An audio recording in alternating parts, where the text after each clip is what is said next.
दोस्तों, भारतीय जनता पार्टी सत्ता बचाने के लिए पुरजोर ताकत लगा चुकी है। हर तरफ से वो कोशिश कर रही है कि वो सत्ता में फिर से वापस आए, उनकी ही वापसी सत्ता में हो।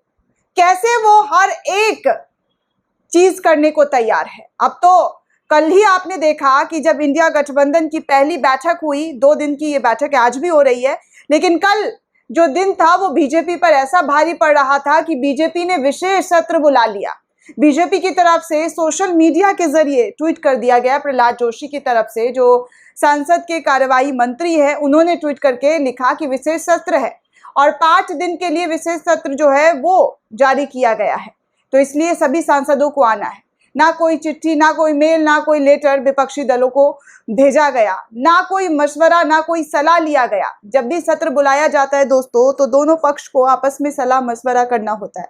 लेकिन भारतीय जनता पार्टी ने सीधे एक ट्वीट करके जानकारी दे दी और उस ट्वीट के बाद तमाम तरीके के कयास लगाने शुरू हो गए।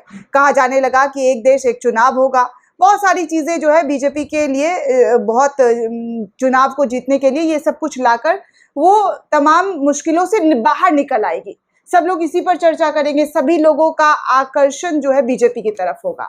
लेकिन क्या सच में ऐसा ही है? क्या देश की जनता ऐसा ही सोचती है दोस्तों?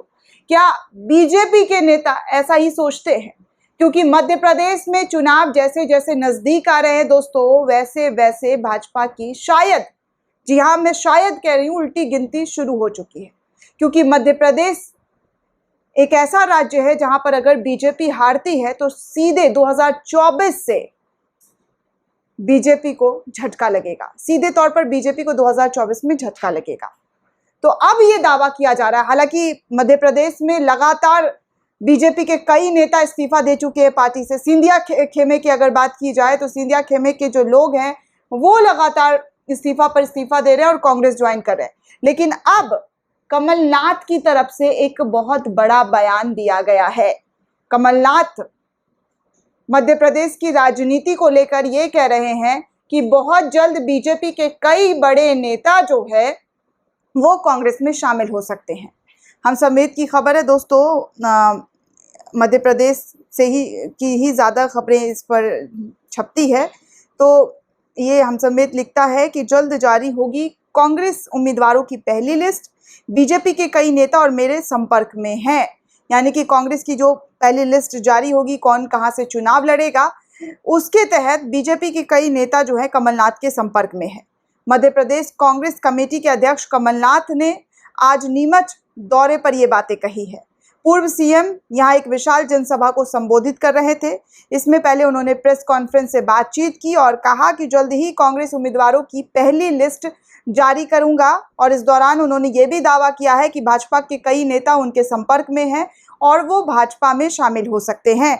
कमलनाथ ने प्रेस ब्रीफिंग के दौरान भी टिकट बंटवारे और भाजपा नेताओं के कांग्रेस में शामिल होने को ये बड़ा दावा कर दिया है। कांग्रेस उम्मीदवारों की पहली सूची जो है वो जल्द आएगी, जिसके बाद बीजेपी को लेकर भी उन्होंने कहा कि कैसे बीजेपी के लोग कांग्रेस में आने के लिए उतारू हैं और बड़े नेता जो है बीजेपी के वो कांग्रेस में आ सकते हैं। सिंधिया समर्थक हो या भाजपा का कोई अन्य नेता, हमारा स्थानीय संगठन अगर राजी होगा तभी हम उसे कांग्रेस में एंट्री देंगे।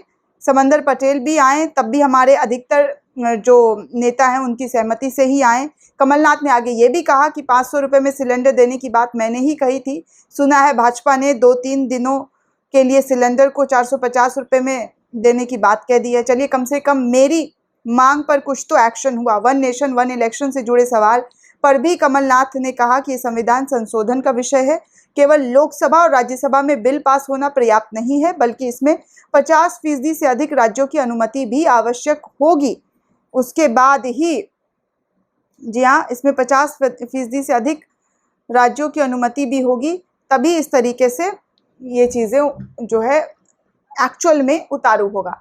ये हवा बना देने से कि 1 नेशन 1 इलेक्शन जो है वो होगा, मोदी सरकार ये बिल ला सकती है, वो बिल ला सकती है, भले ही वो लोकसभा राज्यसभा में लेकर आ जाए, लेकिन कानून का मामला है तो कानून के हिसाब से ही सारी चीज़ें होंगी।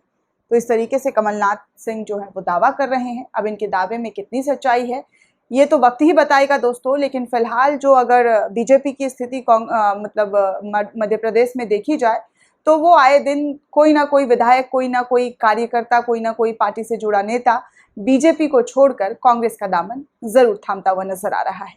दोस्तों, इस पूरे रिपोर्ट को लेकर आप क्या सोचते हैं, आपकी क्या प्रतिक्रिया, हमें कमेंट करके जरूर बताइएगा। साथ ही साथ चैनल को सब्सक्राइब करना बिल्कुल भी ना भूलें।